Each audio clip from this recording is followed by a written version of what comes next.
मृत्यु सिर्फ एक व्यक्ति को नहीं ले जाती, वह रिश्तों की सीमाएं भी बदल देती है। और उस दिन ललिता की मां के जाने के साथ एक ऐसी कहानी शुरू हुई जिसे शायद कभी शुरू नहीं होना चाहिए था। आगे आने वाले हिस्से थोड़े संवेदनशील हैं, इसलिए इसे शांत मन और समझदारी के साथ सुने। हर कहानी का एक सच होता है, लेकिन हर सच को पूरी तरह सुनाना हमेशा संभव नहीं होता। इस ऑडियो प्रस्तुति में कुछ अंश हमने जानबूझकर शामिल नहीं किए हैं। यदि आप इस कहानी को उसके मूल शब्दों और पूरी गहराई में अनुभव करना चाहते हैं तो पुस्तक अवश्य पढ़ें। खरीदने का लिंक नीचे विवरण में दिया गया है। मैं हूं आपकी दोस्त वर्षा। आशा करती हूं आप सभी बहुत अच्छे से होंगे। एक बार फिर से आप सभी का स्वागत है हमारे चैनल स्पिरिट ऑफ इम्बाइब के मंच पर। हम ऐसा देख पा रहे हैं कि बहुत से लोग हमें सुनते तो हैं, लेकिन उन्होंने हमारा चैनल सब्सक्राइब नहीं किया हुआ है। आपसे मेरा अनुरोध है कि हमारे चैनल को सब्सक्राइब करके हमारे प्रोत्साहन को बनाए रखें। तो चलिए चलते हैं बिना किसी देरी के इस पुस्तक के अगले भाग की ओर। अंततः उनकी दृष्टि मुझ पर केंद्रित हुई। उनके निर्णय के अनुसार मैं एक ऐसा प्रेमी पति था जो शार्लेट की इस आकस्मिक मृत्यु पर आत्महत्या कर सकता था।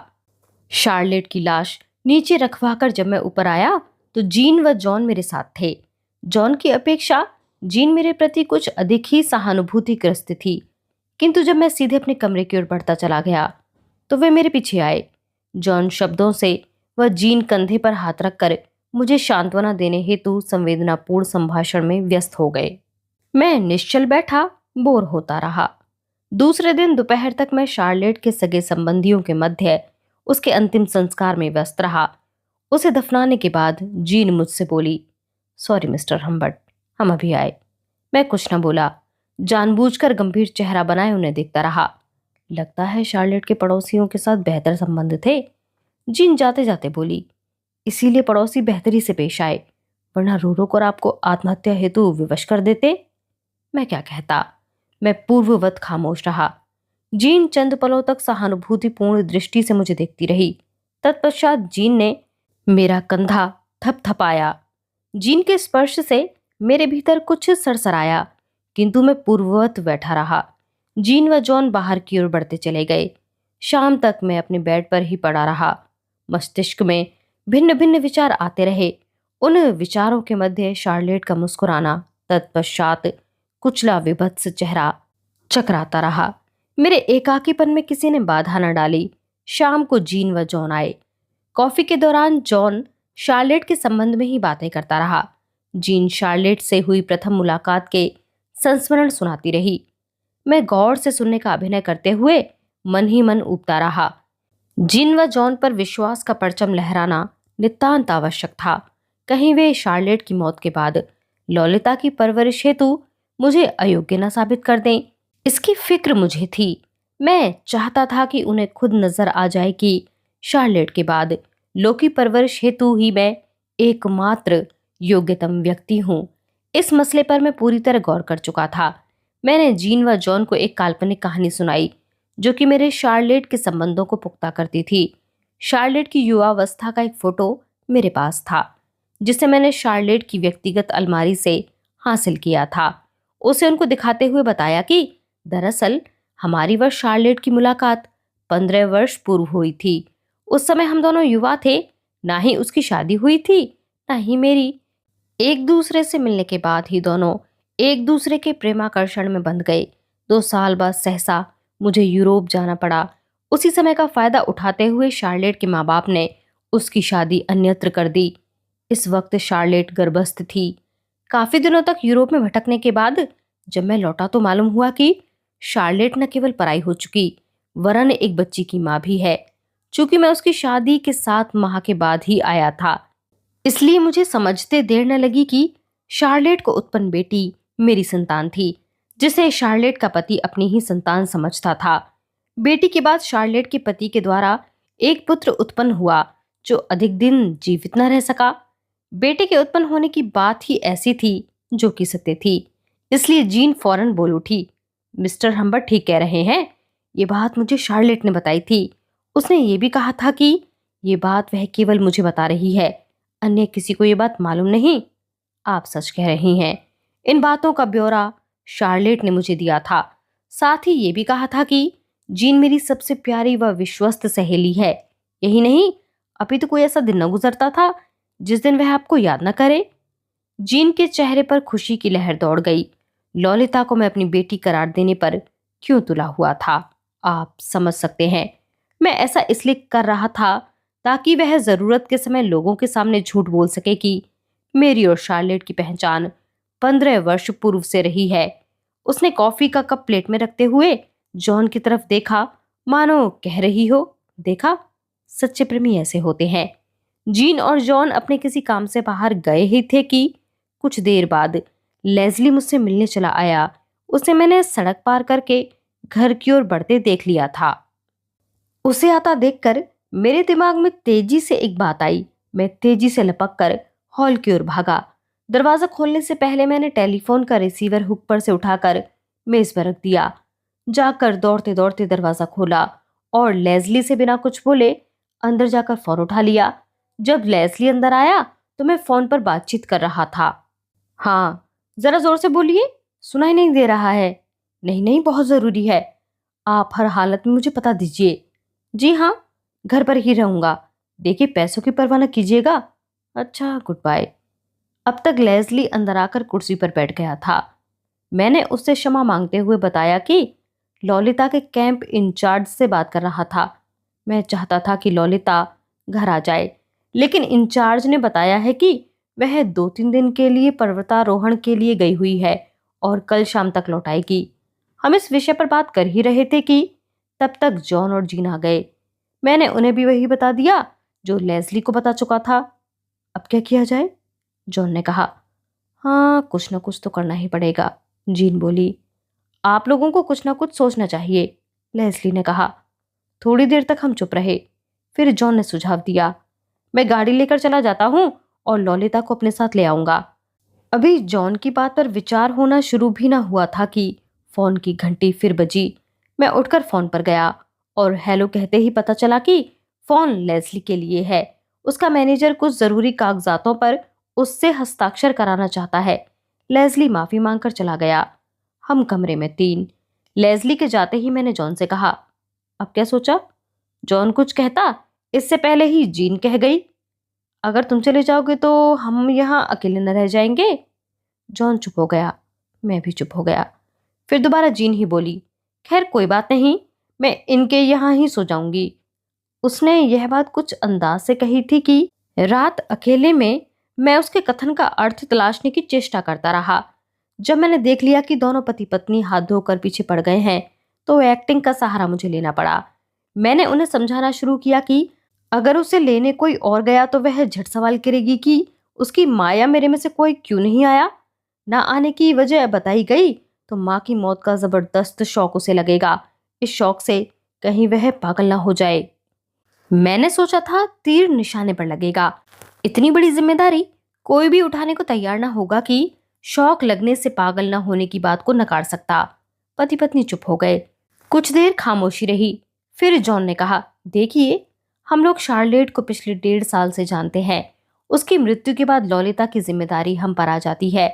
आप उसके पिता सही, मगर आपको यहाँ आए 2 महीने हुए हैं। इस बात की क्या गारंटी कि आप ललिता की देखभाल अच्छी तरह कर लेंगे? जॉन। जीन मेरे कुछ कहने से पहले ही बोल पड़ी, तुम कैसे बुद्धू हो कि इतनी सी बात भी ध्यान में नहीं आ सकी कि ललिता दरअसल इन्हीं की बेटी है। क्या तुम्हें याद नहीं कि इन्होंने बताया था कि शार्लेट और उनके बीच प्रेम संबंध उसकी पहली शादी से पहले के रहे हैं। उसकी शादी जबरदस्ती करा दी गई थी, मगर उसके गर्भ में इन्हीं की बच्ची थी और वही ललिता है। ओ माफ कीजिएगा, जॉन ने कहा। सचमुच मैं ही गलत समझा था। तब तो कोई दिक्कत की बात नहीं है। अपनी ही औलाद को पालने में किसी को भी कोई असुविधा हो सकती है। मैंने इत्मीनान की सांस ली। मेरी नाटककारी पूरी तरह कामयाब रही थी। अगर मैंने नाटककारी न की होती तो समाज वाले मुझे ललिता से अलग कर देते और संभव है कि यह अलगाव हमेशा के लिए हो जाता। उस बस्ती के किसी भी औरत और मर्द को यह बात हजम न होती कि मैं कुछ दिन का आया व्यक्ति, कुछ समय के लिए ललिता का बाप बनने वाला इंसान, जिसने ललिता के कैंप जाने के बाद उसकी माँ से विवाह किया था और जिसकी माँ उसके कैंप से वापस लौटने से पूर्व ही दूसरी दुनिया का सफर कर चुकी थी, जिसने एक दिन क्या 1 घंटे का भी बाप का प्यार मुझसे ना पाया था, वह उसकी माँ से जुदा होने के बाद उसे बाप के प्यार के लिए मेरे हवाले कैसे कर देते। मेरी चालाकी काम आ गई। फिर तो यह योजना बनने लगी कि किस तरह मैं ललिता के कैंप जाकर उससे मिलूंगा और उसे बताऊंगा कि उसकी माँ का ऑपरेशन होने वाला है। उसे मैं 2-3 दिन सैर कराने के बाद इस बात को बताने के लिए वातावरण तैयार कर लूंगा कि उसकी माँ की मौत हो गई है। अगले दिन मैं गाड़ी लेकर ललिता के कैंप के लिए रवाना हो गया। जॉन और जीन दोनों ने मुझे विदा किया।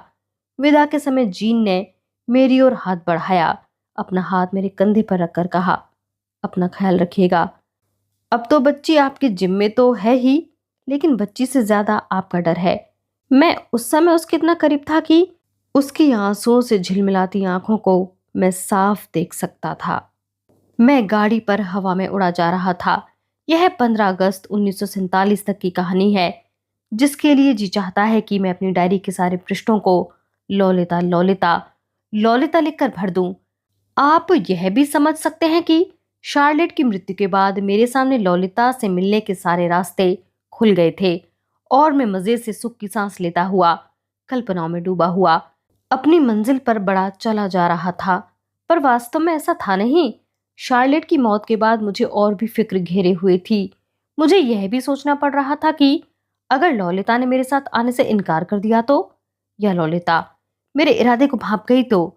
मुझे लग रहा था कि किसी न किसी तरह की कोई ना कोई ऐसी बात जरूर हो जाएगी जो मुझे ललिता से दूर कर देगी। रेम्सडेल का मौसम सुहाना था। लगभग 50 मील का सफर तय करने के बाद मुझे ख्याल आया कि कैंप वालों को अपने आने की सूचना मुझे पहले ही दे देनी चाहिए। टेलीफोन करने के लिए मैंने पार्किंगटन शहर में गाड़ी रोक दी। फोन पर कैंप इंचार्ज से बात हुई। उन्हें मैंने समझाया कि ललिता की माँ की तबीयत ज्यादा खराब है और उसकी स्थिति इतनी गंभीर है कि ललिता को कैंप से लेकर उसके पास जाना बहुत जरूरी है। साथ ही उन्हें इस बात की हिदायत भी दी कि डॉली को इस बारे में कुछ न बताया जाए।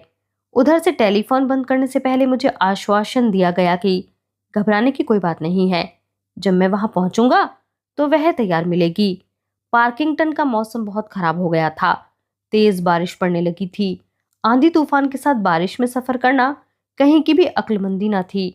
और फिर रात रात में ललिता के कैंप एरिया में पहुंच जाना कोई तुक न था। ललिता से मुलाकात तो अगले दिन ही होनी थी।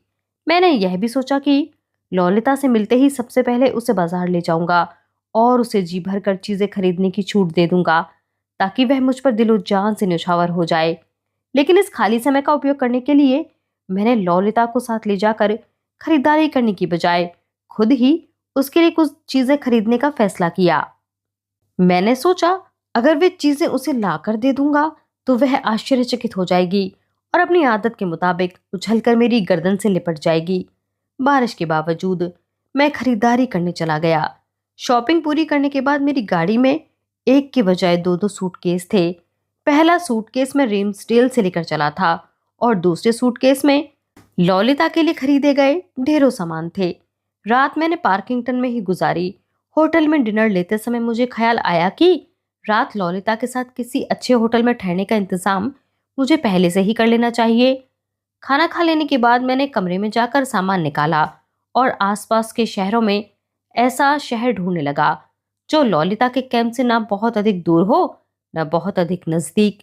यह भी चाहता था कि शहर कम से कम इतना बड़ा जरूर हो जहां हम दोनों भीड़ भाड़ में खो जाएं। बहुत ढूंढने के बाद मैंने ब्राइडलैंड को छांटा। ब्राइडलैंड ललिता के कैंप से 4 घंटे की दूरी पर था। 3 साल पहले मैं वहां गया भी था और मुझे अच्छी तरह याद है कि उस शहर का सबसे बढ़िया होटल इनचैटेड हंटर्स था।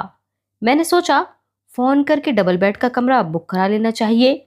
मैं जिस होटल में ठहरा हुआ था वहां के रिसेप्शनिस्ट को फोन करके कहा कि होटल हंटर्स का फोन नंबर मालूम करके मुझे अवगत कराएं। वह फोन नंबर तलाश कर ही रहा था कि तभी मेरे मन के चोर ने कहा कि फोन करके मुझे डबल बेड का कमरा बुक कराने के बजाय टेलीग्राम से कमरा बुक कराने की इत्तला दे देनी चाहिए। लिहाजा मैंने इनचेंटेड हंटर्स को तार द्वारा रिजर्वेशन का ऑर्डर दे दिया। मुझे शंका थी कि मेरे और ललिता के मिलन में कोई न कोई व्यवधान अवश्य पैदा होगा। इस बात को सुबह उठते ही मैंने देखा। मैं 6 बजे ही सोकर उठ गया था। सिर में हल्का दर्द था। रात को शायद ज्यादा शराब पीने का यह असर था। एक कप कॉफी लेने और तरोताजा होने के बाद मैं बाहर के वातावरण पर निगाह डालने लगा। मूसलाधार वर्षा अभी भी हो रही थी। बारिश के साथ रह रहकर तूफान का शोर भी बढ़ जाता था। कैंप के इलाके तक पहुंचने का रास्ता ऐसा न था जिस पर गाड़ी से बढ़ा जा सके। अतः मैंने इसी बात का निर्णय लिया कि जब तक बारिश और तूफान का जोर घट न जाए, यात्रा स्थगित रखी जाए। मैंने सोच लिया था कि 2 घंटे और भी बाहर निकलने लायक मौसम न हुआ तो एक बार पुनः कैंप इंचार्ज को फोन करके मुझे इत्तला देनी पड़ेगी कि बारिश और तूफान के रुकने के बाद ही मैं चलकर पहुंच सकूंगा। 9:30 बजे के करीब मौसम यात्रा करने लायक हुआ तो मैं अपना सामान सहेज कर नीचे खड़ी गाड़ी में आ गया। गाड़ी में बैठकर इंजन स्टार्ट करने के लिए चाबी घुमाई।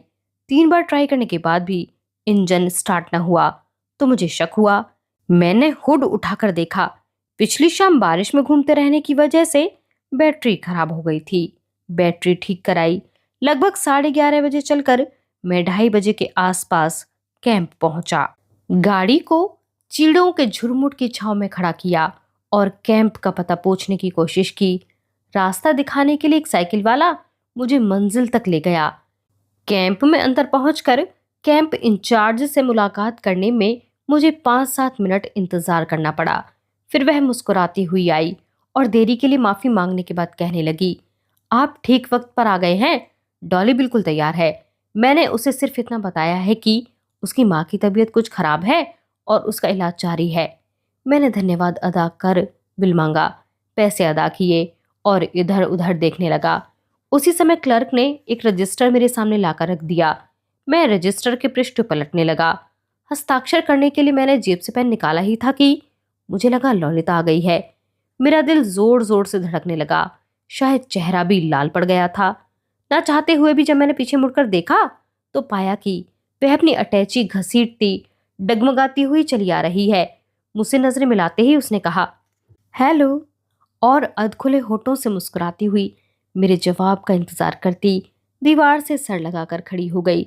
मुझे लगा ललिता पहले से ज्यादा पतली और लंबी हो गई है।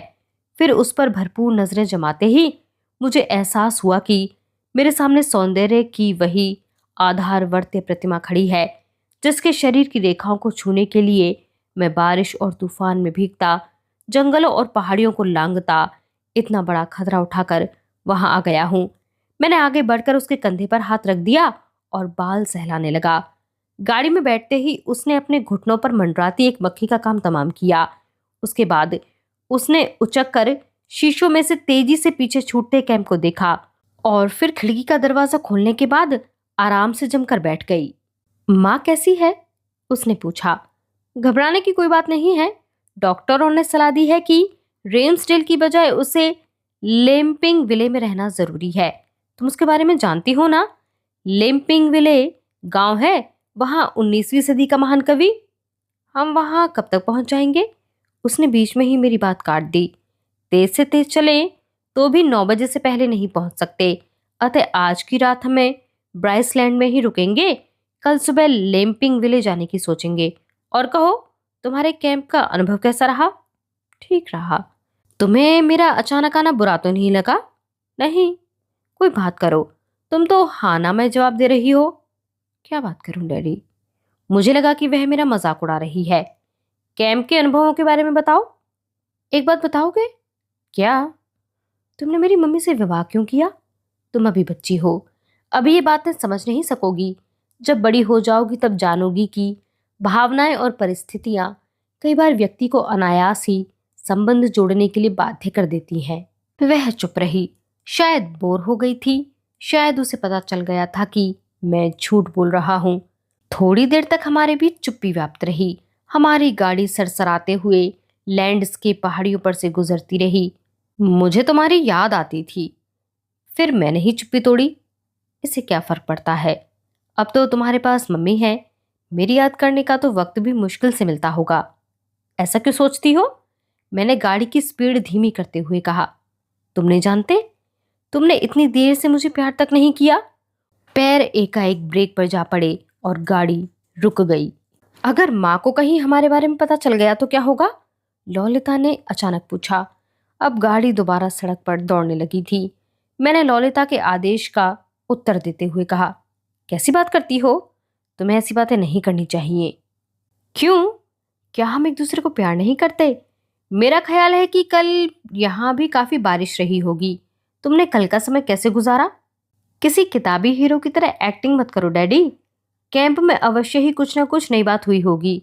मैंने उसे विषय से भटकाते हुए कहा। हाँ, हुई तो है। तो फिर मुझे बताओ। ऐसे नहीं बता सकती। आप गाड़ी को एक तरफ जरा सड़क के किनारे खड़ी कर दीजिए, तभी अच्छी तरह समझा सकूंगी। मैंने हैरान होकर उसकी ओर देखा तो पाया कि उसके चेहरे पर एक शरारत भरी मुस्कुराहट बिखरी हुई है। मैं फिर परेशान हो उठा। पता नहीं वह मुझे बना रही थी या हाल ही में पढ़े गई किसी उपन्यास की नायिका का पार्ट अदा कर रही थी। थोड़ी देर तक मैं चुपचाप गाड़ी को ड्राइव करता रहा। फिर उसने खुद ही कैंप के बारे में बताना आरंभ कर दिया। रास्ते में हम एक जगह आइसक्रीम लेने के लिए रुके, लेकिन कोई खास बातचीत नहीं हुई। अलबत्ता एक बार जब मैंने हाथ उसके कंधे पर रखा तो उसने हाथ हटा दिया, जैसे उसे मेरी वह हरकत पसंद न आई हो। मैं चुपचाप गाड़ी ड्राइव करता रहा। होटल पहुंचते पहुंचते रात के 9 बज गए। होटल के पोर्च में पहुंचते ही एक निग्रो ने कार का दरवाजा खोलकर हमारा स्वागत किया। अटैची केस उठाकर आगे आगे चलने लगा। ललिता को लाउंज में बैठने के लिए कहकर मैं रिसेप्शन की ओर बढ़ गया। रिसेप्शन पर एक गोल मटोल क्लर्क बैठा था। मैंने उसको अपना नाम बताया और टेलीग्राम का हवाला देकर कमरे के बारे में पूछा। उसने रजिस्टर फाइलें उल्टी। उसे टेलीग्राम मिल गया। टेलीग्राम देखने के बाद उसने रजिस्टर चेक किया, फिर खेदजनक स्वर में बोला, माफ कीजिएगा, आपके आने के बारे में समय का हवाला नहीं दिया गया था, अतः हमने कमरा 6:30 बजे तक सुरक्षित रखने के बाद किसी और ग्राहक को दे दिया है। लेकिन मेरे माथे की त्योरियां चढ़ी। उसने रोम में आकर दोबारा रजिस्टर पलटते हुए कहा, लेकिन आप फिक्र ना करें, मैं कोई ना कोई दूसरा प्रबंध किए देता हूँ। ठीक है, कीजिए, मैंने बोर होकर कहा और लाउंज की ओर मुड़कर देखा। ललिता वहां सोफे पर बैठी एक सफेद रंग के छोटे से झबरे कुत्ते को सहला रही थी। कुत्ते की बुढ़िया मालकिन ललिता से बातें कर रही थी। उसी समय रिसेप्शन क्लर्क का स्वर मेरे कानों में पड़ा, आपके साथ? जब मैंने ललिता की ओर इशारा किया तो उसकी आंखों में ऐसा भाव उभरा जैसे मैं कोई छोकरी भगा कर ले आया हूं। मैंने स्वर उभारा, मेरी बेटी मेरे साथ है। मैंने फूलदान की ओर देखते हुए कहा और ललिता की ओर इशारा किया। ललिता को देखते ही उसका संदेह मिट गया। उसने अपने असिस्टेंट से पूछा, क्यों, कमरा नंबर 49 खाली है ना? हाँ, असिस्टेंट ने जवाब दिया। कमरा खाली है और अगर ये चाहे तो हम वहां एक बेड और डलवा देंगे। जी नहीं, मेरी पत्नी अभी 1-2 दिन से पहले नहीं आ पाएंगी। मैं और डॉली आराम से कमरे में सो सकते हैं। आप जरा सामान रखवाएं तो आपको कमरा दिए देता हूँ। कहकर उसने बोर्ड से चाबी उतार कर मेरे हाथ में थमा दी। चुटकी बजाकर पोर्टर को इशारा किया। पोर्टर ने सामान उठा लिया। कमरे में पहुंचकर मैंने पोर्टर को टिप दी। उसके बाहर जाते ही दरवाजा बंद कर लिया। हम लोग एक ही कमरे में सोएंगे क्या? ललिता ने मेरे ओर देखते हुए पूछा। हाँ। डैडी, तुम पागल तो नहीं हो गए हो? क्यों? माँ को पता लग गया तो मेरा गला ही घोंट देंगी और तुम्हें तलाक दे देंगी। मुझे कुछ हैरत हुई। ललिता को एक कमरे में सोने के संबंधों का पता था या अंधेरे में तीर चला रही थी। घबराहट से बचने के लिए मैं खिड़की के पास चला गया और पर्दे हटाकर खिड़कियां खोलने लगा। खिड़की खोलकर जब मैं हटा तो देखा कि ललिता बाथरूम जा रही थी। उसके बाथरूम से लौटते लौटते मैंने दूसरा सूटकेस खोलकर बेड पर रख दिया था। उसने आते ही झटके से सूटकेस खोल डाला। जिस समय उसने सूटकेस खोला, मैं शीशे के पास खड़ा टाई ठीक कर रहा था। खुले सूटकेस को देखकर वह जैसे स्तब्ध हो गई। शायद उसे अपनी आंखों पर यकीन नहीं आ रहा था। फिर जोर से बोली, ओह डैडी, तुम कितने अच्छे हो। और एक एक करके मालाएं, टॉप्स, स्कार्फ, ब्लाउज, स्कर्ट और मेकअप का सामान निकालकर पलंग पर रखने लगी। जब सारा सामान बेड पर बिखर गया तो वह उठी और आकर मेरी बाहों में सिमट गई। जब हम डाइनिंग हॉल में पहुंचे तो वहां ज्यादा लोग न थे। ललिता ने कपड़े पहन रखे थे और वह बहुत खुश नजर आ रही थी, लेकिन इस सब के बावजूद उसके चेहरे पर सफर की थकान का असर था। वेट्रेस को खाने का ऑर्डर देने के बाद मैंने उससे पूछा, तुम लोग कैंप में कितने बजे सोते थे? 12:30 कहते कहते उसे जम्हाई आई और 12 का शब्द फैलकर जम्हाई में गुम हो गया। हम लोग डाइनिंग हॉल में बैठे हुए लोगों को देख रहे थे। एक मोटे आदमी को देखकर ललिता ने मेज पर रखे नैपकिन से खेलते हुए कहा, यह मोटा आदमी हमारे डॉक्टर जैसा लगता है ना? हाँ, मैंने हंसकर उसकी ओर देखते हुए कहा और मीनू को दोबारा पढ़ने लगा। इतने में वेट्रेस ने खाना लगा दिया। खाना खाने के बाद जब ललिता आइसक्रीम खा रही थी तो मैंने योजना अनुसार जेब से नींद की गोलियों की शीशी निकाली। मैं जानता था कि ललिता अपनी उत्सुकता रोक ना पाएगी। उसकी उत्सुकता को जगाने के लिए मैंने शीशी इस तरह पकड़ रखी थी कि आधी दिखती रहे और आधी छुपी रहे। यह क्या है? ललिता ने आइसक्रीम खाते खाते पूछा। कुछ नहीं। कुछ तो है जरूर, प्लीज बताओ ना। मैंने चारों ओर देखा। डाइनिंग हॉल खाली हो चुका था। वेट्रेस काउंटर पर खड़ी बिल बनवा रही थी। मैंने शीशी में से गोली निकालकर हथेली पर रखी और शीशी जेब में डाल ली। लाल रंग की गोली देखते हुए ही ललिता ने पूछा, ये किस लिए है? ताकत बढ़ाने के लिए। इसे खाने से आदमी कभी बीमार नहीं पड़ता है। मैं भी खाऊंगी। मैं जानता था कि वह ऐसा जरूर कहेगी। थोड़ी देर की नानुकर के बाद मैंने गोली उसे दे दी। उसने पानी के घूंट के साथ गोली निगल ली। वेट्रेस बिल लेकर आई। मैंने बिल पर हस्ताक्षर किए और उठ खड़ा हुआ। ललिता मेरे साथ उठी। गोली ने बहुत जल्द असर दिखाया। लिफ्ट से कमरे तक पहुंचते पहुंचते ललिता की आंखें मुंदी जा रही थीं। एक बार तो उसने लड़खड़ाकर मेरा सहारा लिया। क्या बात है, तबीयत तो ठीक है ना? मैंने पूछा। कुछ नहीं, नींद जोरों की आ रही है। मेरा मन किया कि मुस्कुराऊं, मगर मुस्कुराने से ललिता को संदेह हो सकता था। अतः चुपचाप कमरे की तरफ बढ़ गया। कमरे में पहुंचकर बिस्तर पर बैठते ही वह फैल गई। अपने बूट तो खोल लो, मैंने कहा। मेरी बात सुनकर वह ऊं आ करती हुई बड़ी मुश्किल से दोबारा उठी। जल्दी जल्दी किसी तरह अपने बूटों के फीते खोले और मोजे उतारकर फर्श पर फेंके। बाथरूम जाकर कपड़े बदले और तकिए पर सिर रखकर लेट गई। मैं चुपचाप कुर्सी पर बैठा सब कुछ देख रहा था। कुछ देर बाद जब मैंने अपना पाइप सुलगाया तो वह सो रही थी। मैं उठकर कमरे से बाहर चला गया। आज का भाग यहीं पर समाप्त होता है। आप हमें कमेंट बॉक्स में लिखकर ज़रूर बताएं कि यह उपन्यास आपको कैसा लग रहा है। हमारे साथ बने रहने के लिए, हमें सुनते रहने के लिए आप सभी का बहुत शुक्रिया।